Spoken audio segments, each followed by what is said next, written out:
What happens when love is caught in the middle of a ruthless family rivalry? What happens when ambition is disguised as opportunity? And what happens when a woman must choose between love and power? This movie delivers all of that and more.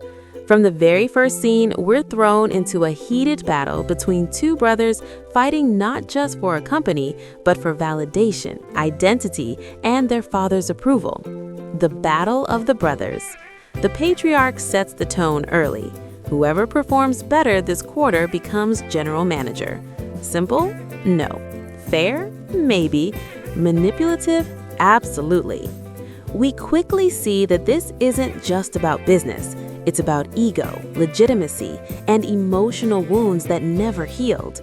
One son feels entitled. The other feels rejected. The father? Calculated. The twist? Eric wasn't brought in out of love. He was brought in as a tool to push the favorite son to become better. That revelation alone shifts the entire emotional weight of the story. Olivia, the woman in the middle. Olivia's storyline is painfully relatable. She's educated, qualified, hardworking, yet constantly reduced to her beauty in job interviews.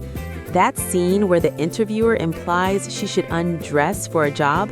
Disgusting, real, powerful. It highlights workplace exploitation, gender power imbalance, financial desperation, the vulnerability of women seeking opportunity. And when Eric steps in to help her financially, we initially see him as the hero. But is he? Manipulation versus protection. Here's where the story gets layered. Eric refuses to get Olivia a job in his father's company. At first, it looks like control. Later, we learn it might have been protection. Meanwhile, Mo offers her a job, validation, promotions, 400% salary increase, director position, emotional support. But none of it is innocent. Mo is strategic, calculating. He uses Olivia as leverage against his brother. The salary increase isn't about merit. It's about power, and that's where the film gets psychologically intense. The birthday twist. Eric secretly buys Olivia her dream, a restaurant. He waits, plans, saves, prepares a surprise. But before he can reveal it, Mo manipulates the narrative, elevates Olivia's career, creates emotional distance, engineers a public moment. And that birthday kiss? Devastating.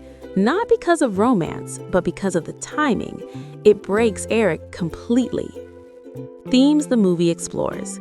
This isn't just a romance drama tale.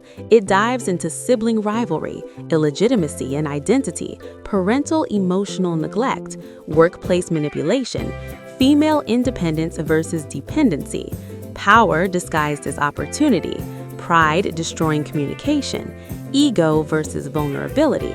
And one of the most painful lines in the movie, "Nobody loves you, Eric." That wasn't just cruelty, it was psychological warfare. Who is really wrong? Let's be honest.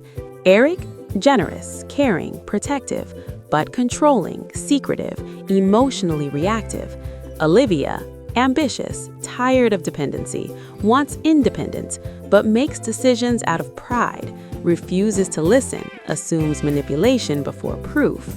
Mo, intelligent, strategic, calm, but deeply insecure, competitive, weaponizes opportunity. And the father, the architect of the chaos. The tragedy of miscommunication. What destroyed Eric and Olivia wasn't betrayal, it was silence. He never explained his family situation. She never asked deeply enough. Pride replaced trust. Assumptions replaced conversation. By the time the truth about the restaurant comes out, it's too late. And that's the real heartbreak. Star performance and emotional delivery. The acting in this story carries heavy emotional weight. Eric's vulnerability feels real. Mo's calm manipulation is chilling. Olivia's internal conflict is believable. The father's cold detachment, terrifying. The soundtrack, especially the repeated "I'll still choose you" theme, adds emotional irony to every broken moment. Final thoughts. This isn't just a romance drama tale.